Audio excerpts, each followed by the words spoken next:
গেছে, তারা কারণবশত গোসল ফরজ হয়ে গেলে ওই ফরজ গোসল যত রাইতি হোক না কেন ওই সময় গোসল না করে বিছানে পিঠ দিতে ভয় পায়, না জানি যদি নাপাক অবস্থায় মরে যাই, ঠিক কিনা?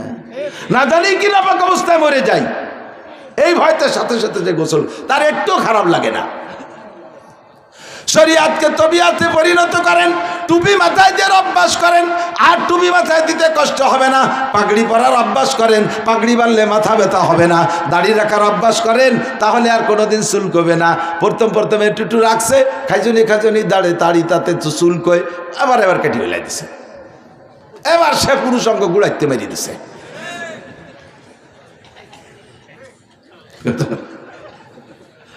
আমার এক দাদা গৌরসিক তো উনি আইছে, ওইরকম দাড়ি ছোট, আগেকার দাদা কয়দিন আগে দিয়ে বড় দেখলাম, তাই ছোট হয়ে গেল কি রে? আরে বাড়ি সে রাত্রি দাড়ি জ্বালায় মুখ রে চড়াইয়ে ভেঙে ফেলাই দিছে। দাড়ি জ্বালায় মুখ চড়ালেন, দাড়ি সুই খেতা গায়ে দিই, দাড়ি একটা উঠিয়ে এসে খুসাই দিয়ে না হয় খুসাতে মনে হয় যে মশা দেই চড়, এবার আর একটা এসে ঠেলাতে মনে হয় যে মশা দিই, রাতটা ভর গেছে মুখ চড়াই ভাঙছি, সকালে কেটে খেটে হাজার হাজার মানুষ লম্বা দাড়ি, তারা রাত্রি বছর কামড় মনে রে মুখ চড়ায় না, তুমি চড়াও কে? আল্লাহু আকবার। মাগুরে গেছি মাহফিলে, পানি ভবন মাদ্রাসা মাহফিল, তো আমার আগে যে বক্তা বয়ান করতেছে ওই বক্তার দাড়ি ছোট ছোট, তো বক্তাদের সম্মানার্থে শ্রোতারা সামাসামি কিছু না বলে একজন একটা চিরকুট লিখে পাঠাইছে, হুজুর দাড়ি সম্পর্কে কিছু বলেন, দাড়ি সম্পর্কে কিছু বলেন। উনার নিজের দাড়ি যান ছোট, তাহলে যা বলবে ওই ছোটর পক্ষে বলতে হবে না, দলিল বর্ষা যা দেবে ছোটর পক্ষে দিতে। তো উনি বলতেছেন দাড়ি ভালো জিনিস, রাখা ভালো, পুরুষের জন্য শান হয়, দেখতে ভালো, তবে অনেক লম্বা না রাখা ভালো। কেন অনেক লম্বা না রাখা ভালো ব্যাখ্যা দিতে হবে। তো বলতে হুজুর কেন অনেক লম্বা না রাখা ভালো? বেশি লম্বা হলে একটা পয় পবিত্রের একটা ব্যাপার স্যাপার আছে, পেশাব করতে বসলে সিটে দাঁড়িতে লাগতে পারে, এই জন্য খাটো রাখা ভালো। কি বলেন সবাইকে? ঠিক। এই সময় হুজুর যা কয় সব ঠিক। আমি কি যে সর্বনাশ করছে, কি রুয়ে দিয়ে গেল একেবারে উনার ওয়াজের শেষ মশলা এই কইয়ে নেমে চলে যাবে ঢাকা। এরপরে আমি স্টেজ উঠে চিনতে হলাম, তো গাড়িতে উঠে গেলি, ওর তো সাইজ করা যাবে না। ও ভিতরে থাকতে থাকতে বললাম, আপনারা যে দাড়ি খাটো দাড়িতে লম্বা দাড়িতে পেশাব লাগার বাড়িতে খাটো আর পক্ষে যদি ঠিক হয় তাহলে আর একটা ঠিক করেন। পেশাব করতে বসলে দাড়ি যত লম্বা হোক, সিটে দাড়িতে লাগার ভয়। পেশাব করতে বসলে শরীরের অন্য অঙ্গ এ দাড়ির চাইতো পেশাবের বেশি নিকটে থাকে না? হ্যাঁ, পরনের কাপড়টা একেবারে নিকটে না? তাহলে যদি ওই বক্তা যদি দাড়িতে পেশাব লাগার বাড়িতে কাটে খাটো আরে, তো উনার প্রত্যেকবার পেশাব করতে হবে ন্যাংটা হইয়া লুঙ্গিতে লাগার বাড়িতে। আগেরটা ঠিক না পরেরটা ঠিক? পরেরটা ঠিক না, ল্যাংটা হইরে ছেড়ে দিছি। সুন্নতি পোশাকের অভ্যাস হয়ে গেলে আর সুন্নতি পোশাকে খারাপ লাগবে না। দস্তারখানের অভ্যাস হয়ে গেলে আর দস্তারখান বিছানুকে বিরক্ত মনে হবে না। মেসাকের অভ্যাস হয়ে গেলে আর মেসাকে কষ্ট মনে হবে না। কতক্ষণ না কেন? মসজিদে নামাজ পড়ার অভ্যাস হয়ে গেলে ঘরে নামাজ পড়লে তৃপ্তি পাবেন না। যারা রেগুলার মসজিদে নামাজ পড়েন সাক্ষী দেন বাবা, কারণবশত যদি একক তো মসজিদে যাইতে না পারেন, ঘরে একা একা নামাজ পড়েন, দেখবেন একা একা নামাজ পড়লে বেশিরভাগ ভুল হয়ে যায়। 4 রাকাতের নামাজে তো গড়বড় বাঁধবেই। 3 রাকাতে শুরু হয় 3 না 5, 4 না 5, 5 না 2, 2 না 1, নাকি বললাম না নাকি এলাম। সে শুরু কি একটা মনে আছে আগের দিকাতে কোন শুরু করছি এনে কি এরবো, শেষে দেয় যে শেষ শুরু করেছে নাচ এনে তাই কি এরবো, নানান হজবরল শুরু হয়ে যায়। এই নামাজ সুন্নত মসজিদেই পড়েন, দেখবেন 4 রাকাতে ভুল হয় না। আপনি বাড়ি পড়েন পিরাই কিন্তু ভুল হবে। মিথ্যে কথা কইছি? অ্যাক্সিডেন্ট তো আমারও হয় মাঝে মাঝে, যেদিন বাড়ি ভুল করমে পড়ি বেলায় এরকম হয়। শরিয়াতকে তবিয়াত বানালে না।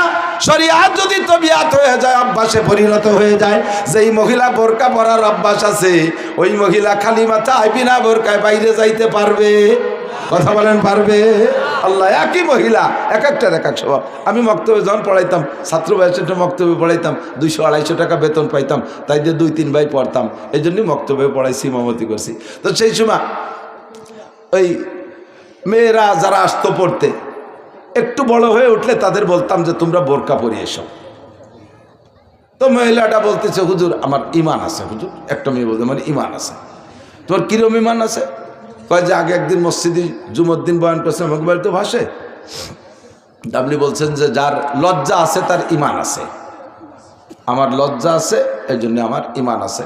আর ইমান থাকলে তোর বোরকা লাগে না। আমাকে তোমার কিরম লজ্জা আছে? কয় হুজুর আমার বোরকা পরতে লজ্জা করে। আর লজ্জা থাকলে ইমান আছে, আর ইমান থাকলে বোরকা লাগে না। শয়তান কোথাকার! শয়তানকে আমি তো খালি শয়তান, ওটা সাড়ে শয়তান। মহিলা যদি বোরকার অভ্যাস হয়ে যায় আর বিনা বোরকায় বাইরে যাইতে পারে না, মহিলা যদি নামাজের অভ্যাস হয়ে যায়, আজান হইলে কোনো কামের মধ্যে আর হাত লাগায় রাখতে পারে না, সব কাম কাজ হইলা নামাজে যাইতে বাধ্য হয়। কথা কোন ঠিক ঠিক না? আল্লাহু আকবার বলতে যে সরে যাইতেছে যে মুনতাসির বলেই নিচে আগে হাজরে আলী বাহা এলোমেলো যেটা আসে সেটি কব।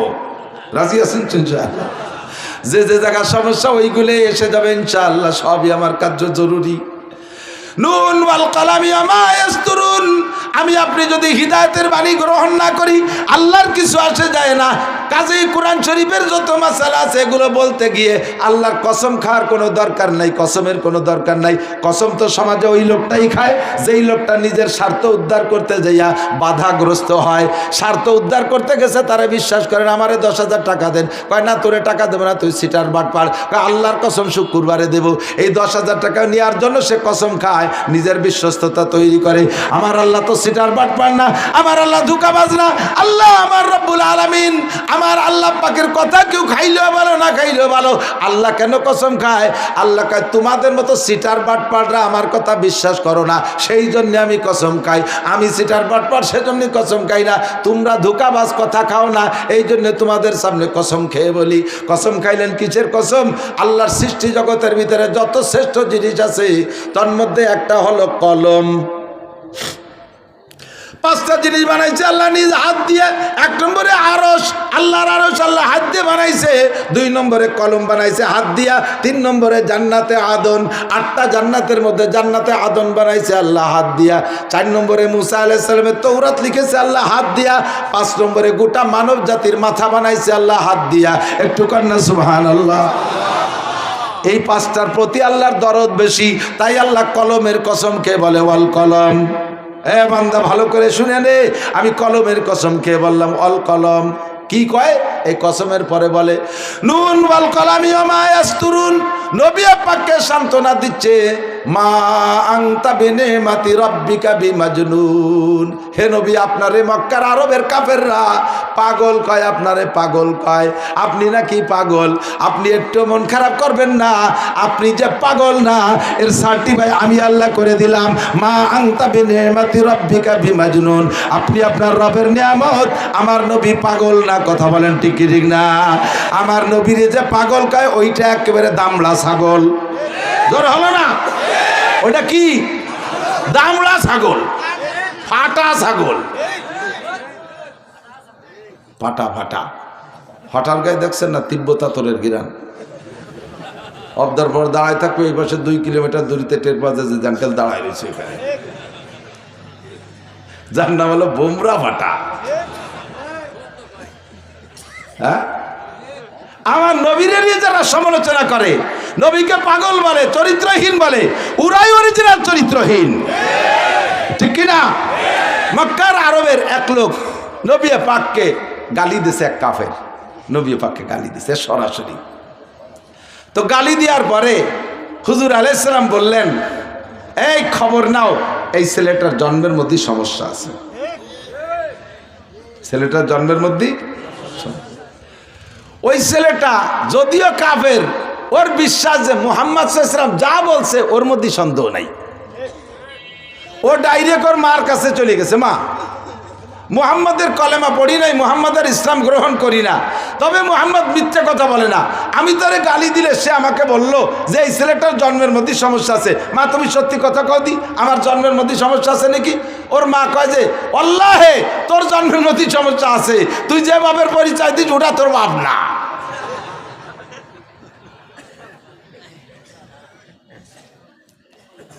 সাবধান থাকবা যুবক, দলের বলে ক্ষমতার বলে আরে অন্য কোন বলে তুমি যাই কিছু করো না কেন, উলামায়ে কেরামরা গালি দিও না, এরা ওয়ারাসাতুল আম্বিয়া। যা করো মারামারি দাঙ্গা হাঙ্গামা করো, নিজেরা করো, মৌলবীকে গায়ে হাত দিও না। দিনের বেলা একটা থাপ্পড় দিবা, প্রতিশোধ তখন নিতে পারবো না। গভীর রাত্রে আমার মামলার একটা কোর্ট আছে, শেষ রাত্রে ওইটা 2 রাকাত তাহাজ্জুদ পড়ে মালিকের কাছে তোর নামে মামলা দেব। কালকে সকাল 9টা হইতে হইতে তুই ট্রাকের তলে ডলিয়ে যাবি। একে চশমে জাদান গাফেলা যা শাহনাবাসী, একে চশমে জাদান গাফেলা যা শাহনাবাসী, শায়াদ কেনে গা কোনা দাগা হানাবাসী। আমরা দিনরাত ভরে শাহ পর্যন্ত 5টা নম্বরে আল্লাহকে নক করেছি। 24434 আল্লাহর মোবাইল নাম্বার কত? 24434। 2 ফজরের 2 রাকাতে একটা নক করেছি, 4 জোহরের 4 রাকাতে আর একটা নক করেছি, দ্বিতীয় ভোর আসরে আর একবার নক করেছি, 3 মাগরিবের 3 রাকাতে নক করেছি, লাস্টে ঈশায় 4 রাকাতে নক করে শুয়ে রইছি, আল্লাহ রিসিভ করে নাই। শেষ রাত্রি আল্লাহ নিজে ব্যাক কল করছে, কয় আলা মুস্তাগফিরিন ফারজুকা, আলা মুস্তাগফিরিন ফাগফিরা, আলা মুস্তারজিকিন ফারজুকা, আলা মুস্তাগফির ফাওয়াফিয়া, আলা কাজা আলা কাজা। কে আছিস গুনাহগার চলে আয়, আমি তোর কল ব্যাক করছি, আয় উঠে আয় তোরে ক্ষমা করব। কে আছিস অভাবী চলে আয়, আমি তোর অভাব দূর করব। কে আছিস রুগ্ন চলে আয়, আমি তোরে শিফা দিয়ে দেব। কে আছিস কোন বিপদে, আরে কারে কোন জায়গা কারা থাপড়াই চাইছে আমার কাছে মামলা দে, আমি ফজর হইতে হইতে বিচার করে ফেলাই।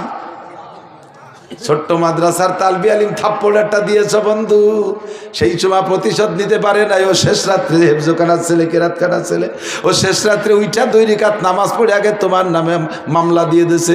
রব্বুল আলামিন মাদ্রাসায় যদি পড়তে হয় তাহলে সম্মানের সাথে পড়বো। তোমার দিন শিখতে এসে এভাবে আইসো পাইসো আড়াইনে বাড়াইনে রাতে চল থাপ্পড় খাবো, সহ্য হয় না। আল্লাহ কায় মন খারাপ করিস, কোরআন শরীফ ভর্তি থাক, ফজরের সময় মাইকে খবর পাবি। ফজরের নামাজের আজান হওয়ার আগে আগেই খবর আসতো, শোক সংবাদ, শোক সংবাদ, শোক সংবাদ। কি হয়েছে? অমকের বিটা অমক 16, 18, 20, 22 বছরে ধামলা, রাতের বেলা হঠাৎ করে স্ট্রোক করে মরে গেছে। এ ঘটনা ঘটতে পারে? জোরে বলো পারে?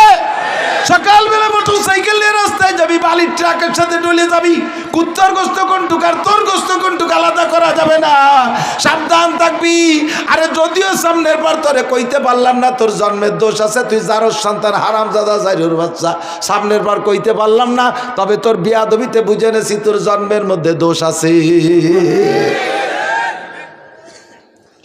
নবী পাককে আল্লাহ পাক বলেন ওয়া ইন্নাকা লাআলা ওয়া ইন্না লাকা লাআজরান গায়রা মামনুন, আপনার জন্য অপরিসীম সীমাহীন নিয়ামত পুরস্কার প্রতিদান আমার পক্ষ থেকে রয়েছে।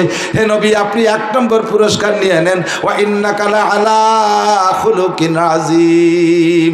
যে যা বলে বলুক কিচ্ছু আসে যায় না, আপনি সর্বোত্তম চরিত্রের অধিকারী। 2.5-3 লক্ষ নবী রাসূলের, আরে দুনিয়ার সাধারণ মানুষ বাদ দাও, 2.5 লক্ষ 3 লক্ষ নবী রাসূলের চরিত্র তো বাছাই করা চরিত্র। এই 3 লক্ষ নবী রাসূলের চরিত্রকে এক জায়গা করলে যতটুক হয়, আমার একা নবী একার চরিত্র তার চাইতে সুন্দর। ঠিক কিনা? এই নবী, হ্যাঁ যুবক আমার দিক শোনা খেয়াল করো, এই নবীওয়ালার চরিত্র তুমি অর্জন করবা, তুমিও দামি হয়ে যাবা। কত বলবো নবীওয়ালার চরিত্র, আমি 2-3টে বলে শেষ করে দেবো, এর মধ্যে লেখক ভাই চলে আসবে। কষ্ট হয়ে যাচ্ছে আপনাদের? বলেন 31শে জানুয়ারি কৃষির মধ্যে কি কয়ে তো নিচে যাইলু কব আজকে। বলেন 31শে জানুয়ারি, কবেন না?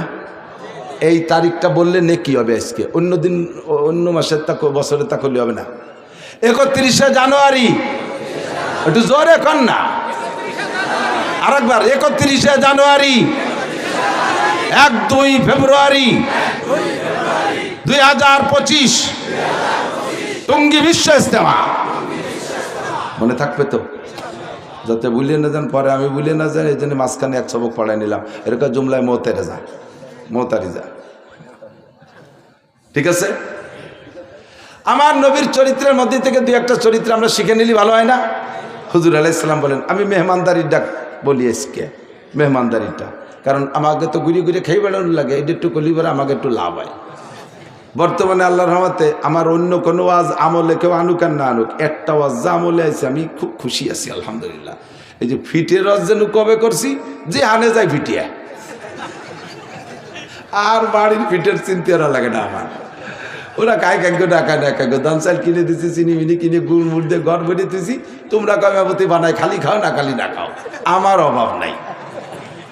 শীতেই ভিটে সিজনের শুরুতে শূন্য ছিটে, ভাজা ছিটে, দুধ ছিটে, গুড় ছিটে, তারপরে কি কয় এই গোশ ছিটেই খাই সত্যি পারতেছিলে। তারপরে সিরা গেঞ্জি জানেন, চিত্রটি এ খুব খাচ্ছি আল্লাহর রহমতে, আজও 2 জায়গা খাইছি আলহামদুলিল্লাহ। নবী পাক বলেন, আমার দিক তাকান, মান কানা ইমানের অঙ্গ, হাসি উড়াই দিয়েন না। আমার ওয়াজের সিস্টেমই আমাকে আল্লাহ তাআলা এইভাবে বাচনভঙ্গি দিয়েছে, হাসা হাসির ভিতর দিয়ে কেউ অপারেশন করে নাড়ি বাড়ি নিয়ে যাব, আবার কেউ মলম দিয়ে ঠান্ডায় দিয়ে দেবো। শেখ সাদি রহমাতুল্লাহ আলাইহি বলেন, দরস্তি নরমি বাহামদার বেহাজ চুপা সে দেখে যার রাহা আমার হামনে আজ। ডাক্তারের চিকিৎসা 2 রকমই, মলমও আছে আবার অপারেশনও আছে। তো অপারেশন করতে গেলে আগে একটু অবাস করে নিতে হয়, এই অবাসটুকু হলো হাসি আনন্দের মধ্যে দিয়ে সেটি বেলায় দেয় আর কি। আর না যদি অবাস না করে যদি পোষ দেয়, তাহলে রুগীতে ডাক্তারের লাথি দিয়ে চিৎ করে বেড়াতে পারে না, ওইটা পোষ খাইয়ে দেখছিস কোনো দিন, আমি অপারেশন করবো তোরে, এই জন্য সব তা লাগে। কষ্ট হচ্ছে নাকি? আল্লাহ নবী বলেন, এই ইমানের অঙ্গ, লিল ইমানে বিদুমান সাবুনা শোভা, ইমানের 77টা শাখা। কয়টা? 77 শোভা, অফি রিওয়ায়াতিন বিদুমা 70 শোভা, 77টা শাখা। ফাআফজালুহা, এই 77টা ইমান, এই যুবক আমার দিক, ইমানের 77টা শাখা। কয়টা শাখা? কিসের শাখা? কিসের শাখা? ইমানের কয় শাখা? মনে থাকবে তো? 77টা বলার সময় হবে না আজকে, 2-3টে কব। একটা হলো ফাআফজালুহা, 1 নম্বর হলো কাউলু লা ইলাহা ইল্লাল্লাহ, লা ইলাহা ইল্লাল্লাহ, লা ইলাহা ইল্লাল্লাহু মুহাম্মাদুর রাসূলুল্লাহ। ইযআন বিল কলব ওয়া ইকরার বিল লিসান, অন্তরে পরিপূর্ণ বিশ্বাস করা। সবাই বলেন, আল্লাহ আমার কে? আল্লাহ আমার রব। আল্লাহ আমার রব কে? ইবাদত পাবে কে? আল্লাহ ছাড়া কোনো মাবুদ, মুহাম্মাদুর রাসূলুল্লাহ ছাড়া আর কোনো নবী শেষে জোরে বলেন আছে? এই কলেমা বলে ইকরার করা, এটা হলো ইমানের 1 নম্বর সর্বশ্রেষ্ঠ। এরপরে হুজুর বলেন, ওয়া ইমাতাতুল আযানিত তরিক। খেয়াল করেন, ইমাতাতুল আযানিত তরিক, ইমানের একটা শাখা হলো রাস্তা থেকে কষ্টদায়ক জিনিস ফেলে দেওয়া। রাস্তাতে একান ইট পড়ে রয়েছে, পাও দিয়ে সরাই দেবেন, একান ডাল নামিয়ে সরাই দেবেন, আপনার ইমান তাজা হবে আর একজন মানুষের খেদমতের জন্য। কথা কন ঠিক না? আর যেসব এলাকায় রাস্তার উপরে ধান নাড়ে, কলই নাড়ে, গম নাড়ে, ফসল নাড়ে, আছে নাকি? আছে না? অন্যাসে ঠেলে ঠেলে খালের মধ্যে ফেলাই দেবেন। রাস্তা কিন্তু আর কলই নাড়া ধরে উঠোন বানাইছে নাকি? হ্যাঁ, আমাকে ওই বসে গোপালগঞ্জ যাইতে, আমার বাড়িতে গোপালগঞ্জ যাতে এক গ্রামের নাম মানিহার, হিন্দু জুমচা, এইরকম উঁচু হয়ে খেসারি কলই নাড়ছে। আমি যাচ্ছি মোটর সাইকেলে, ওর মধ্যে কোনো মতে মোটর সাইকেল ঢুকতে পারবো না। এর মধ্যে ব্যান এলা আইসে, এদের আগে তো পাও ব্যান ব্যান আগে তো বইছিল না, এদানি মোটর ব্যান হয়েছে না, সে মোটর ব্যান গতিতে গতিতে ডুয়ে দিছে, ডুয়ে দিলে আটকে গেছে। এখন মোটর ব্যান খ্যাট খ্যাট খ্যাট খ্যাট করতেছে, মোটর কাকা পারতেছি না, আমি ঠেলা দাও। আমি ওই দিয়ে সাইডে একটু ফাঁকা জায়গা, ওই পাশে আমার মোটর সাইকেল তো 2 চাকা ওই দিক দিয়ে নিছি, সে কলই নাড়া বেটি ফাঁসে থাই আমার দিকে ঘুরাইছে হেরেছে। আর কয় দেখলে কত বড় কুজলো হুজুর, আমি কলই নাড়ছনটা মলিয়ে দিয়ে যাবো, উনি নিচে দিয়ে যায়। আমি হাসতে হাসছিল পুরে এসেছি, ও আমার বিপদে ফেলাবে বলে কলই নাড়ছে, আমি বিপদ থেকে পাশ কাটিয়ে চলে যাচ্ছি বলে আমার বড় রাগ, আর আমার কুজলো হুজুর। আস্তাগফিরুল্লাহ। ইমাতাতুল আযা, রাস্তায় কলাই নাড়া, ধান নাড়া, যে কোনো ফসল রাস্তা থেকে নেওয়া, এটা সম্পূর্ণ হারাম, জায়েজ নাই। আপনি মানুষকে কষ্ট দিচ্ছেন, গাড়িওয়ালারে কষ্ট দিচ্ছেন, হাঁটাওয়ালারে কষ্ট দিচ্ছেন, কথা বলেন না কেন? আর ফসল সাইডে হলি মহিলারা সব নিয়ে রাস্তায় চলে যাবে। আল্লাহরে কই যে আল্লাহ দান দাও, কলই দাও, মুসড়ি দাও, দুনিয়া দাও, পিঁয়াজ দাও, সবটা দাও। আল্লাহ কা তুরা মৌলবীরা তো দোয়া হরি যে দেশে যদি সাইডে হয় তাহলে তোমরা সাইডে কালেকশন হতে পারো, কিন্তু ফসল সাইডে দিল্লি দেওয়া যে রাস্তায় যে ড্যান্স করতেছে, দিন ভোরে রাস্তায় মলি ভেঙে থুইছে, আমরা মলি টলি দিয়েছি। আগে তো মল তো গরু দিয়ে, এখন মলের অফিসার দিয়ে, প্রাইভেট কার দিয়ে বড় বড় অফিসার মুফতি সব মহাদেশকে জুড়িয়ে দিয়েছে গরুর মতো। আমরা মলি টলি থুয়ে যাব, সন্ধ্যের আগে আসরের পরে যে মহিলায় কুলো নিয়ে ড্যান্স করতে তাহলে আল্লাহকে দান দেব কি? দিলি তো নিয়ে বৌরের রাস্তায় নাচাতি তালে, তাও ফসল চাইতে দিলি রাস্তায় উঠে ফেলাই দেবেন ঠেলিয়া।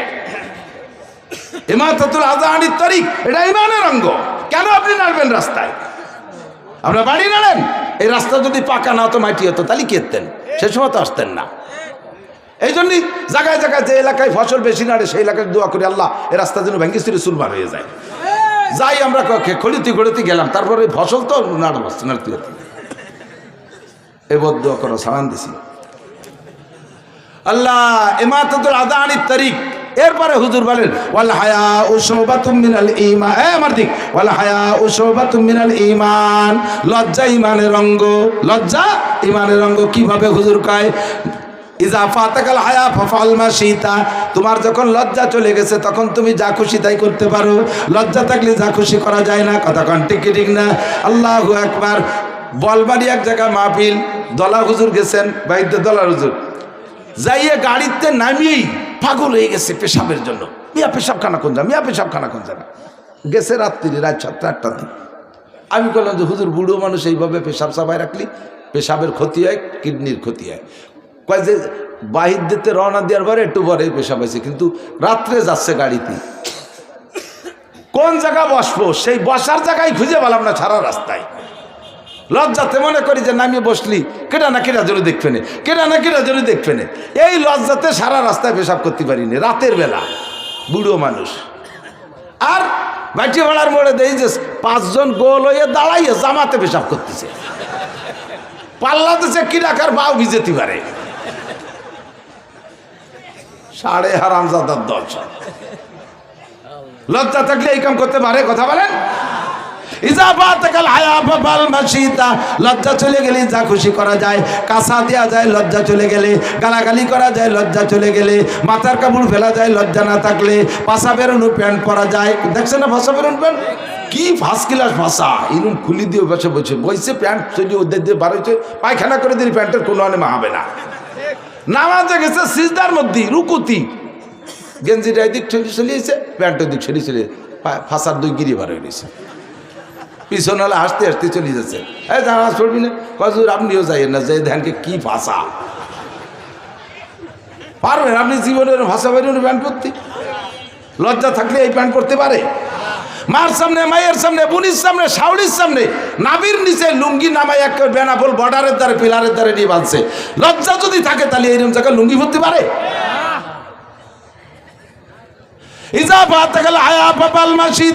লজ্জা চলে গেলে যা খুশি তাই তুমি করতে পারো, লজ্জা ঈমানের অঙ্গ। 3টে বলে বললাম। এরপরে নবী বলেন মান কানা ইউমিনু বিল্লাহি ওয়াল ইয়াউমিল আখির ফালইউকরিম যায়ফা। আমার দিক, তুমি যদি আখিরাতে আল্লাহর উপরে বিশ্বাস রাখো, আখিরাতের উপরে যদি তুমি বিশ্বাস রাখো, আল্লাহর প্রতি বিশ্বাস আছে? সবাই সাক্ষী দেন, আখিরাত আছে, আখিরাত আছে। 2 জায়গায় যদি বিশ্বাস রাখো, নবী পাক বলেন ফালইউকরিম যায়ফা, তাহলে তুমি তোমার মেহমানকে মেহমানের চাহিদা অনুযায়ী ইকরাম করো, যেমন মেহমান তাকে সেরকম ইকরাম করো। খেয়াল করেন, শুনতেছেন? মেহমানের সাথে সেভাবে আচরণ করবেন। মেহমান আসলে খুশি হবেন, মেহমান আসলে খুশি হবেন, বেজার হবেন না। মেহমানরে পাইয়ে পর্যাপ্ত মেহমানদারি করবেন।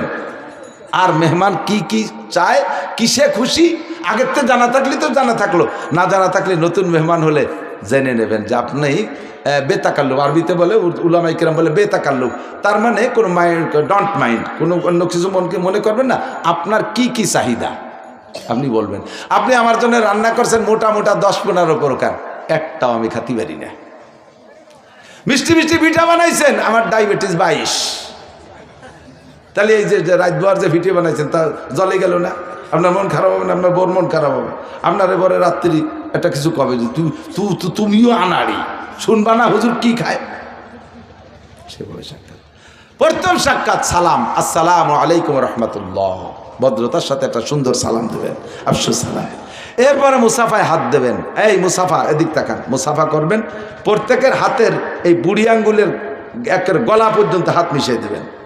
একটু এই জায়গা সোয়া দিয়ে হুজুর আসি, হুজুর মুসাফা করছেন, সোয়াশুই, এই সোয়াশুই মুসাফা না, সুন্দর করে হালকাভাবে একটু চেপে ধরবেন, জোরে চাপ দিয়ে আবার আঙ্গুল কড়কড়া ভেঙে ফেলবেন না, ধরে হালকা একটু জাকি, একটু হালকা জাকি, জোরে জাকি না। এক হাত দিয়ে করলেও হবে, 2 হাত দিয়ে করলেই সবচাইতে আদবের সাথে হবে। আর বিশেষ করে ছোটরা বড়দের সাথে কখনো এক হাত দিয়ে মুসাফা করবেন না, যত্ন সহকারে 2 হাত দিয়ে মুসাফা করবেন। উলামা ইকরামের সাথে কখনো এক হাত দিয়ে মুসাফা করবেন না, মুরব্বীদের সাথে এক হাত দিয়ে মুসাফা করবেন, 2 হাত দিয়ে সুন্দর করে মুসাফা করবেন। 2 হাত দিয়ে মুসাফা করতে যাইয়ে এইরকম 2 হাতে মিশাই ডুয়ে দেয়, তাহলে আমি কোন জায়গায় হাত দেবো? আমি কি 2 এইভাবে ধরবো না, একজনের এই পাশ একজনের এই পাশ, এভাবে করে মুসাফা। যদি এক মুসাফা করেন হালকা একটু জাকি দিয়ে, তা হালকা জাকিতে সগিরা গুণা জড়িয়ে যায়, জাকিটা পরিমাণ মতো দেবেন। বড় 7 ফুট এক জুয়ান আদামরা একজন 20 কানার একজন হাত ধরিয়ে জাকি দিছে, এনতে খুশি গেছে, শূন্যতা দেয়, সগিরে গুণা যায় জাড়িয়ে বেলাতে যাইয়া সে কবিরে হাত পড়িয়ে গেছে পরিমাণ মতো। এরপরে মহানাকা কোলাকুলি, গলার সাথে গলা মিশাবেন, গলায় গলায় মিশানোর অনুকুন মানে গলা, আর এই অনুকুনের ভাবে মুফালাতে মুশারাকাতে তর্জমা, গলায় গলায় মিশানোর না বলে মহানাকা। এত বড় 2 বুড়িয়ালা মহানাকা হতে পেটে পেটে 2 গসাই দিয়ে, এর কি মহানাকা হলো? তো মুবাতানা, পেটা পেটি হয়েছে। কায় তো উবতে গলার সাথে মিশাবেন, এক পাশ, কয় পাশ? গলার সাথে এক পাশ। মুসলমানদের সাক্ষাৎ পদ্ধতি নবী পাকের তরিকায় কত সুন্দর না? আর অন্য সব ডিপার্টমেন্টে নমস্কার, হিন্দুরা কি কয়? নমস্কার, চমৎকার, কিচ্ছুই না। তোমাদেরটা নমস্কার, আমাদেরটা চমৎকার, কথা কোন ঠিক ঠিক না? আর ডিপার্টমেন্টে 1 লাথি 1 চড়, চড় একটা দিয়ে রানে লাথি থাপতে পায়ে লাথি, তোমার সম্মান করলাম, 1 লাথি 1 চড়। এই যে কে যে শিয়ে দিয়েছে আমি তো মাথায় ধরে না। সবাই বলে নাউজুবিল্লাহ। লাকাদ কানা লাকুম ফি রাসূলিল্লাহি উসওয়াতুন হাসানাহ। আমরা যখন আপনাদের কাছে আসি, আমার কথা আমরা বলি, উলামায়ে কেরামটা বলি এই দিছি, আমাকে ঠুক আমরা আদায় করে নেব ইনশাআল্লাহ। উলামায়ে কেরাম আসছে, আমরা অনেক কষ্ট করি, অনেক পরিশ্রম করি। এখন তো আপনাদের পেয়ে মজে গেছি, শুরু যে কেমন লাগছিল তা বলতে পারে, নামার পরে আবার জাল উঠবে না, গামিয়ে গেছে ভিতরে সব, এই জন্যই গলা বসে যায়। পরিশ্রম করে আসছি, কষ্ট করে আসছি। স্টেজেও অনেক কথা বলি, কিন্তু স্টেজের থেকে নামার পরে আর একটি কথাও বলতে মনে চায় না। স্টেজে আসার আগ পর্যন্ত কিছুটা টাইম একটু বিরতি, একেবারে নিরিবিলি মনে চাই। ওদিকে আপনাদের শখ, হুজুরে অনেকদিন দেখিনি, একটু মুসাফা করবো, একটু কথা বলে। আমরা সেখানে অনেকে আমাদের উলামায়ে কেরামরা কৃপণতা করে ফেলে। আমি অতটা কৃপণতা করি না, যতক্ষণ সাধ্যে কুলাই। একটা ওয়াজের পরের থেকে হযরত মাওলানা আলী হোসেন সাহেব হুজুর রহমাতুল্লাহ আলাইহির কাছ থেকে শুনেছি। আলী হোসেন সাহেব বলেন, আমি তখন লালবাগ পড়ি, আলী হোসেন সাহেব সদর সাহেব হুজুর রহমাতুল্লাহ আলাইহিকে নিয়ে নোয়াখালী গেছি ওয়াজে। হুজুর সে সময় বুড়ো, ওর পরে অল্প দিন পরে মারা গেছে। তা আমি হুজুরে নিয়ে গেছি নোয়াখালী, হুজুর অসুস্থ বুড়ো মানুষ, আমারে কয় যে ওয়াজ তুই কর, আমি শেষে দোয়ারে দেওয়ানি। তো সদর সাহেব এই বললি তার কর্তৃপক্ষের কথা থাকে না, হুজুর অসুস্থ, বক্তা লাগা যায়। আলী হাসান সাহেবের এলেমও আছে, সাথে কণ্ঠ আছে, শিক্ষিত মানুষ, ধুমসা বয়ান করছে 2-2.5 ঘন্টা। এরপরে সদর সাহেব হুজুর স্টেজে গেছে, হুজুর যে মুক্তাসার দোয়া করে দিয়েছে, দোয়া করে যখন নামতে গেছে পুরো মাঠ চলে আইছে মুসাফা করার জন্য।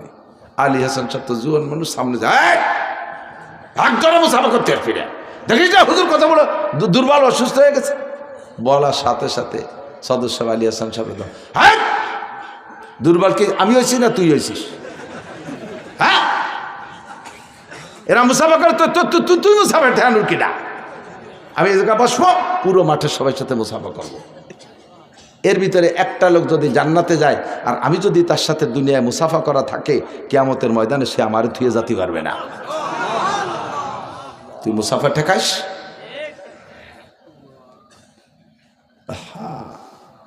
বড়দের নজর কত দূর চিন্তা করতে পারে। আর আমরা বক্তারা ভাবে জ্বালায়, এর মধ্যে পকেটের মধ্যে হাত দিচ্ছি, এর মধ্যে কুচকুচ করছে। তোমার হাতের এত দাম, তোমার হাত কি শোনায় দিবেন দা? পাবলিকের হাতের সাথে হাত মিশাইলে তোমার হাতে গন্ধ হয়। মুসাফা করলে ঘৃণা করে। আসেন আমি মুসাফা করব, আমি হাত দেবো না, ওই হাত দিয়ে এখনই ভাত খাবো। আপনার হাতের মধ্যে আমার রোগের শিফা থাকতে পারে।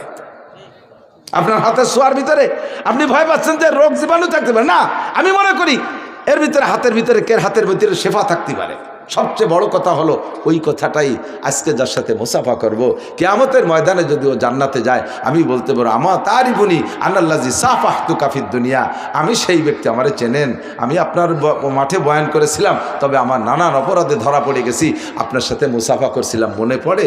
সেদিন আপনি বলেন জি মনে পড়ে, আল্লাহ এই লোকটা হুজুর হলিও আমার সাথে মুসাফা করছে, আমি পাবলিক হইও বেচতেছিল।